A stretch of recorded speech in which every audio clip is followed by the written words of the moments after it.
Hola, ¿qué tal? Bueno, damos inicio entonces felizmente al segundo módulo, al módulo número 2, ¿sí? Y bueno, en este caso vamos a tratar, seguimos con el taller, el curso de comunicación asertiva, y bueno, en esta ocasión vamos a comenzar entonces con los temas que se habían propuesto para este módulo, ¿no? Un poco les había anticipado de qué se trataba, y bueno, básicamente tenía que ver con herramientas, algunas herramientas, algunos análisis que se pueden llegar a hacer en las organizaciones y que bueno, que me parecían interesantes que pudiéramos compartirlos y bueno, y de a poco pudiéramos irlo también analizando juntos. Así que un poco ese es el interés de este módulo número 2, ¿sí? Como, bueno, haciendo un recorrido rápido, lo que hicimos fue una breve presentación en el primer video, después el módulo número 1, que trataba de los orígenes de la comunicación asertiva, también hablamos acerca de las creencias irracionales y los axiomas ¿sí? De Waslawicz y la escuela de Palo Alto. Bueno, todo eso era como a modo de una introducción y de ir un poco pensando la complejidad que tiene la comunicación, ¿sí? Y dentro de ello, obviamente, vinculándola con la comunicación asertiva. En esta oportunidad, entonces, ya nos vamos a adentrar un poquito más, ¿sí? En herramientas que en algunas organizaciones se utilizan y también se enseñan en distintas capacitaciones. Así que, bueno, un poco esa es la temática de hoy, ¿no? De este video y de todos los que, bueno, a continuación van a seguir, que corresponden al módulo número 2. Entonces, como les comentaba, ¿sí? El módulo número 2 está compuesto, de hecho, por el modelo de Karman, que es el que vamos a ver en este video, la ventana de Johari, ¿sí? O Johari, como ustedes les resulte más cómodo pronunciarlo, el método DEC, DEC, que es un acrónimo, y finalmente la 6 actitudes de Porter, ¿sí? Cada uno de ellos va a ser un video mucho más cortito que los anteriores porque son herramientas que vamos a estar analizando y ustedes ya también tienen los textos, entonces la idea es que vayan a esos textos, los analicen en cada uno de estos temas y después lo puedan complementar con los videos que cada uno tiene, ¿sí? Bueno, como ya saben, mi nombre es Leonardo Ibacache, ¿sí? Soy licenciado en Psicología y Administración, docente de la universidad y bueno, también me dedico a distintas actividades que tienen que ver, obviamente, con esta temática. Así que, bueno, para mí es un placer. Agradezco la invitación desde la dirección. Agradezco, bueno, obviamente, infinitamente el que hayan accedido a este tema, a esta temática, tanto a Laura como Karina, ¿sí? Que bueno, que cada una de ellas un poco aportaron y fueron dando el visto bueno para que esto fuera posible. Así que bueno, entonces eso es importante también en la apertura en este tipo de capacitaciones. Comenzamos ya directamente con este modelo, ¿no? Es un modelo que, bueno, como ustedes ya se han ido viendo en los otros videos también, eh, lo que nosotros hemos ido analizando han sido eh, teorías, de alguna forma, de distintos psicólogos, ¿sí? Y, bueno, obviamente que no están vinculados al psicoanálisis, sino que, bueno, uno puede encontrar como varias escuelas, ¿sí? Entonces nosotros hemos ido viendo algunas de las escuelas, de otras escuelas que también que son interesantes y que, bueno, obviamente pueden aportar a las instituciones, al análisis, a la comprensión de esto, de las relaciones interpersonales. En este caso, este autor, ¿sí? Propone que hay tres tipos de roles, ¿sí? Cuando hay una relación particular, ¿sí? Que complejizan las relaciones interpersonales en las distintas organizaciones. Bueno, en este caso él los denomina con estos tres nombres que pueden resultar en un momento por alguna forma llamativos, pero cuando uno los empieza a analizar se entiende que hay una cierta coherencia y cierto sentido que les da el autor, ¿no? Bueno, entonces también hay que hacer, bueno, entonces sería el salvador, la víctima y el perseguidor, ¿sí? Y acá es válida la aclaración de que cuando se habla de tipos de roles, estamos hablando de que un rol no es un rasgo de la personalidad de una persona, sino que es, bueno, eh, una forma en que afronta una situación, ¿sí? En una determinada situación particular y en un momento particular, ¿sí? Obviamente entonces esto lo que quiere significar es que te podés encontrar con que en un momento una persona puede ocupar un rol, como en este caso de Salvador, en otra situación puede ser víctima y en otra diferente o parecida puede ser perseguidor, ¿sí? Entonces, eso es la flexibilidad que tiene esto. No es algo rígido, ¿sí? Y que obviamente el interés del autor, ¿sí? De este psicólogo, es que se pueda superar, salir de este análisis y triángulo que él llama dramático, ¿sí? Superarlo y además convertir en cada uno de estos roles en roles que sean mucho más saludables, ¿sí? Tanto para la persona como para el grupo social en el que se encuentra. Bueno, ustedes también pueden buscar un poco más de información y también la tienen en el texto que explica acerca de esto, ¿no? Entonces nos vamos a encontrar con que las características, vamos a mencionar rápidamente las características de cada uno de ellos. El Salvador, entonces, se impone la obligación de resolver problemas ajenos, ¿sí? Ustedes podrán imaginarse o seguramente podrán vincular enseguida automáticamente una persona que es así, que siempre está buscando, que lo tiene como prioridad en sus acciones cotidianas, el resolver los problemas de los otros, ¿sí? Eh, pero suelen ofrecer ayuda amablemente, pero en lugar de enseñar a resolver el problema, lo solucionan ellos, ¿sí? Directamente sin necesidad de que el mérito trascienda en las altas esferas, ¿sí? Hay una suerte entonces de filantropía, se podría decir, ¿sí? De una ayuda, ¿sí? Desinteresada, ¿sí? Entonces como que continuamente estas personas están buscando esto, ayudar, pero que la ayuda sea continuamente salvando, ¿sí? Salvando, apagando incendios, y entonces no ayudando al otro a que lo aprenda a resolver por sí mismo, ¿sí? Entonces, y la otra característica que tiene es que cuando le sobrepasan las ayudas, cuando no puede con todo, ¿sí? Suele lamentarse de la sobrecarga de trabajo y del escaso agradecimiento de los compañeros, ¿sí? En este caso, compañeros, compañeras, en este caso estaríamos hablando de un grupo social, obviamente acá en este curso estamos hablando de un grupo laboral, ¿no? Bueno, entonces eso más o menos serían las características de este salvador o salvadora. Por otro lado, tenemos la víctima, ¿sí? También ustedes verán que se pueden encontrar con estas personas que en ese ámbito, en ese grupo en el cual ustedes están, también pueden aparecer, ¿sí? Bueno, aceptan una responsabilidad sabiendo que no está preparado para ella, ¿sí? Antes que asumir y reconocer su déficit, ¿sí? Aquello sobre lo cual le falta, no lo tiene, prefieren que El Salvador resuelva el problema, ¿sí? Y entonces ustedes ven que ya ahí está este vínculo de necesariedad, de alguna forma, ¿sí? Necesario, de complementación entre uno y otro. Necesito que haya otro que sea un salvador para yo ponerme en ese rol de víctima, ¿sí?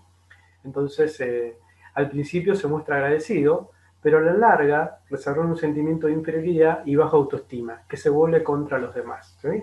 Un poco hemos ido hablando también de los estilos de comunicación y podríamos identificarlos en algunos de estos que ustedes ya han visto, ¿no? Este estilo de comunicación pasivo, bueno, un poco tiene que ver, se lo puede vincular con ese estilo de comunicación, pero ahora en este caso estaríamos hablando de un rol, ¿sí? Al principio entonces se muestran agradecidos, pero a la larga desarrollan un sentimiento de inferioridad, ¿sí? Entonces obviamente que si vos sentís que sos inferior al resto del grupo con el cual te trabajás y demás, inevitablemente en algún momento eso va a generar algún emergente, ¿sí? Bueno, y por otro lado, el último de estos tres, así que de este triángulo dramático que llama, es el perseguidor, ¿sí? Parece quedarse fuera del juego, ¿sí? Es como que aquel observador en principio, el analítico, uno lo podría denominar con otras características, ¿no? En otro ámbito, ¿sí?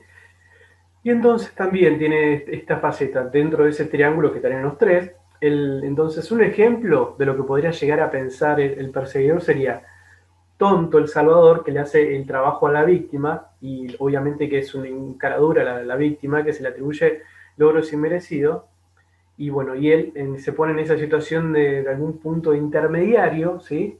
Y que trata de que eso no suceda, que ni uno se aproveche del otro, ni que el otro vea la situación en la que se encuentra, ¿sí?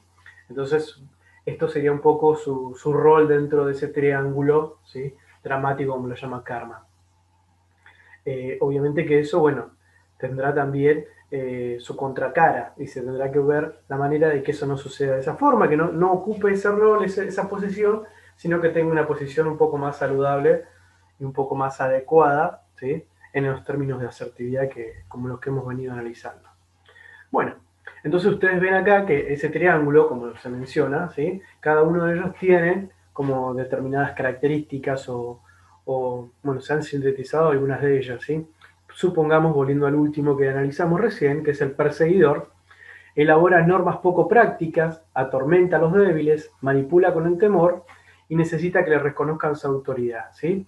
Si bien por un lado es analítico y demás, como decíamos, también tiene un rol activo en algunos ciertos tipos de conflicto, como menciona acá, y en algunas situaciones que pueden llegar a generar asperezas, de hecho, bueno, que puede llegar a ser conflictiva.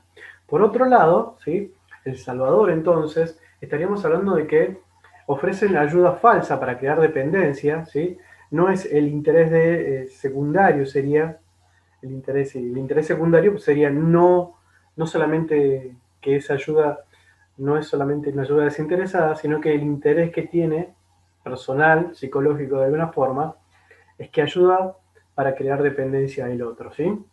Fortalecen el papel de las víctimas para continuar ayudándoles, manipulan de alguna forma sobornando y necesita que lo necesiten, ¿sí? Entonces genera esto, si continuamente me están necesitando, tengo una posición dentro de este lugar que me puede ser favorable, ¿sí? En la medida que yo sea necesario. Bueno, obviamente que eso es de alguna forma, lo podríamos definir como tóxico también en cualquiera de estos tres. Y por otro lado, ¿sí? La víctima provoca a los otros para ser humillados, ¿sí? Humillados no necesariamente puede ser, se los puede humillar de muchas formas, no directamente. Envía mensajes de indefensión, olvidan de forma conveniente, ¿sí? Hay como una intencionalidad en el olvido, ¿sí? Manipulan con los sentimientos de confusión y culpa y necesita ayuda y compasión permanente, ¿sí? Bueno, un poco es esto, ¿no? Cualquiera de los tres, en este caso, veremos después cómo resolvemos eso, estamos hablando de que hay un vínculo, como lo llama él, un triángulo dramático porque tanto los tres, o sea, de alguna forma, no son saludables para ninguno y obviamente que la intención de este análisis es que se pueda salir de ese triángulo y se pueda realmente desarrollar en relaciones interpersonales mucho más sanas, ¿sí? Y mucho más útiles para uno también, pero para el resto, con el grupo con el cual está. Pero entonces, de alguna forma, eso sería lo que puede llevar en determinadas ocasiones, bueno, en nuestros vínculos, ¿sí? Nos podemos encontrar en alguna de estas situaciones y ocupando alguno de esos roles, que no son obviamente los más recomendables. Entonces, ¿cómo salir? Este autor denomina que es un juego, ¿sí? Entiéndalo como un juego en este sentido, el hecho de que haya agentes, actores intervinientes y que, bueno, se encuentran de alguna forma teniendo que ocupar una situación, una posición.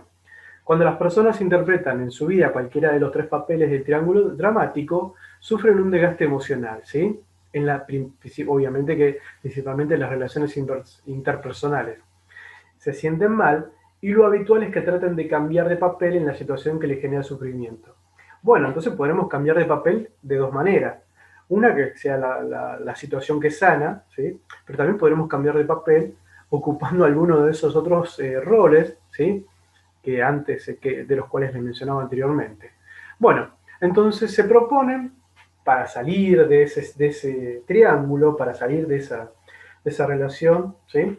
Encontrar entonces actitudes transformadoras de alguna forma para salir de ahí, ¿no? Bueno, entonces, aquello que le denominaba El Salvador, ¿sí? Con todas esas características que le mencioné, lo que podemos hacer es que se convierta o desarrolle, que se convierta en un ayudador empático, ¿sí? No estamos diciendo que no lo ocupe ese lugar, pero que se convierta ocupando ese lugar de una manera positiva, ¿sí? Y entonces sería como un ayudador empático. Conservar la capacidad de ayudar, porque obviamente que en algunos casos es muy necesaria que hayan personas que estén predispuestas a ayudar, pero enseñando para que cada cual resuelva sus propios problemas, ¿sí? No generando dependencia, sino ayudando y también ayudando a resolver y que el otro se pueda de alguna manera empoderar, ¿sí? En el ámbito en el cual está, ¿sí? Para ello debe desarrollar la asertividad y para ello hay que aprender a dos cosas que son fundamentales, que obviamente una ya la hemos hablado, que tiene que aprender a decir que no, ¿sí? Y la otra, sumamente fundamental también y de la cual vamos a empezar a hablar un poquito ahora, que son a poner límites, ¿sí? Como les decía, el decir no no es cada vez que se aprende a decir no, no es un no a cualquier cosa de manera negativa, sino un no a aquellas cosas que de alguna forma eh, invaden a partir de que ese no me implica que, no, el no saber poder decirlo, que me haga sentir mal de alguna forma, ¿sí? Y obviamente esto, la importancia de aprender a establecer límites. Bueno, esto no es un tema sencillo, ¿sí? Y es como que también a lo largo de nuestra vida, incluso se puede pensar que el poner límites implica desde la infancia, ¿sí? Hasta nuestra vida adulta. En todos, cada uno de nuestras situaciones y momentos de nuestro ciclo vital, vamos a tener que aprender a establecer límites con nosotros, ¿sí? Obviamente a decir no, pero ese no que tenga un sentido racional de alguna forma para no asumir entonces demasiadas cargas ajenas, ¿sí? Bueno, por otro lado entonces nos encontramos con que el otro sería la víctima, ¿sí? Bueno, y cuando ingresamos a algún ámbito laboral, puede ser que seamos nuevos, ¿sí? Entonces nos encontramos con que nos encontramos con que necesitamos que nos ayude, ¿sí? O ante algo nuevo, ante algo que es desconocido, que debamos aprender, también puede suceder que pase esto. Entonces, si necesita ayuda, lo inteligente también, en este caso, deberá hacer dos cosas. Una, aprender a pedir ayuda, ¿sí? Y la otra, pero nunca desentenderse del aprendizaje. Aceptar que tengo que pedir ayuda, pedirla, ¿sí? De la manera más correcta o la más adecuada posible. Y la otra es que no por eso generar una dependencia en nosotros, sino que esa ayuda me sirva para que en otro momento lo pueda solucionar, ¿sí? Y me pueda convertir en autónomo, de alguna forma, de aquellas soluciones que yo estoy al alcance de poder resolver, ¿sí? Dependiendo de cada uno, del lugar que ocupe en una organización, seguramente tendrá una responsabilidad, un cierto tipo de responsabilidad, y tendrá también, bueno, ocupaciones y responsabilidad que tendrá que hacer. Entonces, de acuerdo a ese nivel, ¿sí? A esa situación, deberé tratar de ser lo más autónomo posible, ¿sí?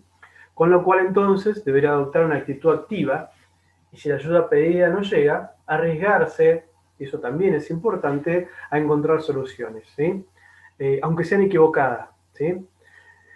Hay una frase muy habitual que se dice que ¿cuáles son los únicos que no se equivocan? ¿Sí? Bueno, aquellos que nunca hacen nada, ¿sí? El resto tenemos de alguna forma ese permiso para equivocarnos porque estamos intentando solucionar y dar respuesta a alguna situación en particular. Y el último que nos queda acá, entonces, ¿sí? Saliendo, esto, insisto, rompiendo este triángulo dramático, este rol, ¿sí? Sería pasar de perseguidor a ser asertivo, ¿sí? Entonces, una persona asertiva es aquella que respeta el derecho del otro a tomar sus propias decisiones, pero obviamente ocupando y teniendo mi lugar también protegido de alguna forma, conociendo cuál es mi espacio vital, de alguna forma, sobre el cual me pertenece, ¿sí? Y obviamente respetando siempre al otro, ¿sí? Entonces, ahí estaríamos hablando de esta asertividad con la cual venimos trabajando, ¿sí? Entonces, una de las cosas es decir lo que se piensa sin herir, ¿sí? Bueno, este es uno de los trabajos más importantes que tiene la comunicación asertiva. Yo deberé tratar y aprender a decir lo que pienso, pero aquello que implica decir lo que pienso no implica que el otro tenga que aceptar cualquier cosa, sino que eso que pienso deberá estar en consonancia con la situación en la cual se está transcurriendo, ¿sí? No es solamente lo que pienso, decirlo, sino que tenga un sentido en este espacio en esta situación en particular, ¿sí? Bueno, entonces, y procura resolver los conflictos por la vía del diálogo y la negociación, ¿sí? Entonces, como veíamos, entre las habilidades sociales entonces estaba la conversación, la asertividad y la negociación, ¿sí? De alguna forma, esos eran los tres canales que se hablaba de las habilidades sociales que tenían que ver con la comunicación. Y entonces la persona asertiva tiene una gran capacidad de negociación para resolver el conflicto. Y acá también les dejo otro concepto que trabajaremos un poquito más adelante, que se debe en aquella persona que estaba en ese rol de perseguidor y debe pasar o se debe transformar de alguna forma o mejorar para ser más asertivo, ¿sí? Debe desarrollar la inteligencia emocional, ¿sí? Inteligencia emocional que uno puede, eh, lo que podemos llegar a decir ahora es que es la capacidad que tienen las personas para reconocer sus emociones y para poder reconocer las emociones eh, que están viviendo, las emociones y los sentimientos, pero principalmente las emociones que la otra persona, con interlocutor, en este caso con una comunicación, está viviendo en ese momento, ¿sí? De alguna forma eso denomina este autor, ¿sí? Que habla de la inteligencia emocional, denomina como inteligencia, ese tipo de inteligencia, ¿sí? Entonces, bueno, más adelante veremos un poquito más, pero también es importante esto. Yo continuamente, y ya lo vimos en otro video anterior también, cuando hablábamos de las creencias irracionales, que la importancia que tiene poder aprender a desarrollar, a descubrir cuáles son mis emociones, controlarlas de alguna forma y también poder interpretar y poder comprender en una situación determinada las emociones que están viviendo las otras personas, ¿sí? Obviamente que eso no es una tarea sencilla, ¿sí? Y tampoco debemos ponerlo en que nosotros somos magos de alguna forma, ¿sí? Que podemos leer la mente de las personas, sino esto, ir encontrando, reconociendo, eh, bueno, distintos características que nos ayuden en los otros y en mí, que me ayuden a desarrollar esta habilidad, ¿no? Esta capacidad. Entonces, ya casi cerrando esta idea del modelo de Karman, ¿sí? Y entendiendo que se debe superar el triángulo dramático, ¿cómo superarlo? Entonces el perseguidor debe desarrollar, estamos hablando de lo que deberíamos desarrollar, ¿sí? Como ideal así de desarrollo. Entonces el perseguidor debe desarrollar la capacidad de enseñar y formar, dando espacio para los desaciertos, ¿sí? Esa posibilidad. Yo puedo enseñar, puedo formar, pero también debo siempre dejar un margen eh, para que las personas también sea comprensible el hecho de que se puedan equivocar, ¿no? El Salvador, entonces, eso que ayudaba, bueno, lo importante de esto es que pueda desarrollar la capacidad de mediar, responsabilizar a los demás en la solución de sus problemas, ¿sí? Bueno, uno puede ayudar al otro, ¿sí? Pero también debe pensar que esa solución está en manos del otro también cuando aprende a hacerlo, ¿sí? Y la víctima, en este caso, ¿sí? Es que debe salirse de ese lugar y ponerse en un lugar, como veíamos recién, ¿sí? En otro lugar, que es el que le mencionaba acá, ¿sí? De vulnerable, puedo ser vulnerable, tengo ese derecho a ser vulnerable a cosas a cosas que desconozco o que puedo llegar a aprender, pero la vulnerabilidad con responsabilidad, ¿sí? Entonces, desarrollar la capacidad propia para aprender y permitirse equivocar, ¿sí? Permitirse equivocaciones. Esto es lo que le decía. Obviamente con una cordura, con una situación, con una medida, ¿sí? Yo me podré equivocar una o dos veces, pero ya debe en ese transcurso también aprender de esos errores para no volver a cometerlos, ¿sí? Entonces, estos serían más o menos los tres roles que menciona Karman de ese triángulo dramático, y lo que vimos acá fue cómo superarlos de alguna forma, ¿sí? Cómo salir de ese juego que menciona él, para que nuestras relaciones y las posiciones que ocupemos, porque no son ninguna del todo negativa, sino que deberemos equilibrarlas, ¿sí? Para salir de ahí y que esa posición o ese rol tenga un sentido más positivo en el caso para las organizaciones y para nuestras relaciones interpersonales en el grupo en el cual nos manejamos. Bueno, entonces lo último que me queda acá de este modelo, entonces a modo de recordatorio, bueno, como ya saben, como les anticipé al principio, estamos ya en el módulo 2, ¿sí? de la capacitación del curso de comunicación asertiva. Y lo que me queda acá es entonces, al final, ¿sí?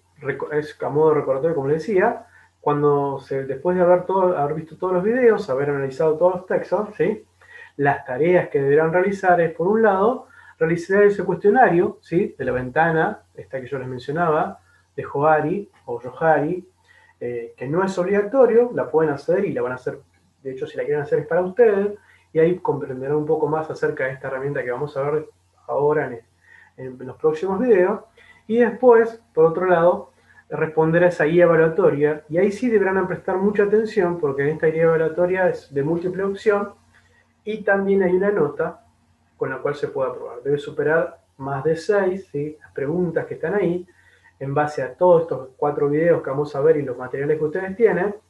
En base a eso deberán responderle estas preguntas y será bueno, la evaluación que deberán realizar, ¿sí?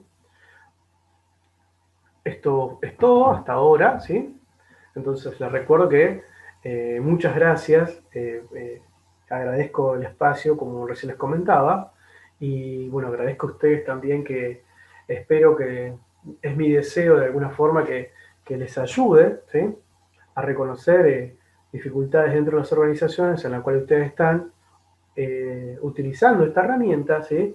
Viendo, ¿sí? Estos serían como unos anteojos para poder ver la realidad de otra forma, analítica, ¿sí? Utilizando estos anteojos para poder ver la realidad de otra forma. Entonces, el interés pasa por ahí también, ¿sí? El proporcionar herramientas para que podamos descubrir que hay otras maneras de entender nuestras relaciones interpersonales.